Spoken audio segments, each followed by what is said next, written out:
Hello Riaz, আসসালামু আলাইকুম। আমরা ইমোতে কিভাবে ইমো নাম্বার ব্লক করব চলুন দেখা যাক। প্রথমে আমরা ইমো অ্যাপ্লিকেশনটি ওপেন করে নেব। নেওয়ার পর বাম দিকে যে প্রোফাইল আইকন চিহ্নটি দেখতে পাচ্ছি এখানে ক্লিক করব। ক্লিক করার সিকিউরিটি অ্যান্ড প্রাইভেসি নামে একটা অপশন আছে, আমরা এখানে ক্লিক করব।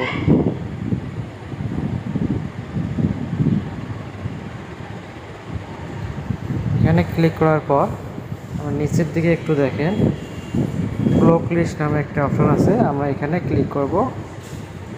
এখানে ক্লিক করলে দেখেন আমার কিন্তু একটি নাম্বারে ব্লক করা আছে। আমি এই একটি নাম্বারে আনব্লক করব। এর জন্য আমাদেরকে আনব্লকে ক্লিক করতে হবে। ক্লিক করার পর এখানে দেখেন আনব্লক আবারও লেখা চলে এসেছে। আমি এখানে ক্লিক করব। ক্লিক করলে দেখেন এটা কিন্তু আনব্লক হয়ে গেছে। এখন শুধু প্রোফাইল লেখা চলে এসেছে।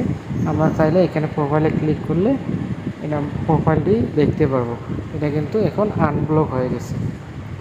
এভাবে আপনারা ইমোতে যদি কোনো কন্ট্যাক্ট ব্লক করা থাকে তাহলে এইভাবে আপনারা আনব্লক করে নিতে পারেন। ভিডিওটি যদি আপনাদের কাছে ভালো লেগে থাকে তাহলে আমাদের চ্যানেলটি একটি লাইক, কমেন্ট, শেয়ার এবং সাবস্ক্রাইব করে আমাদের পাশেই থাকবেন।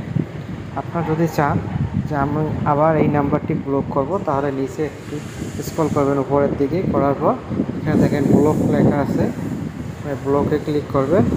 করার পর আবারও ব্লকে ক্লিক করবেন। ব্লকে ক্লিক করলে দেখেন নাম্বারটি আবার সেম ব্লক হয়ে গেছে। আপনারা আবার আনব্লক করে নিতে পারবেন।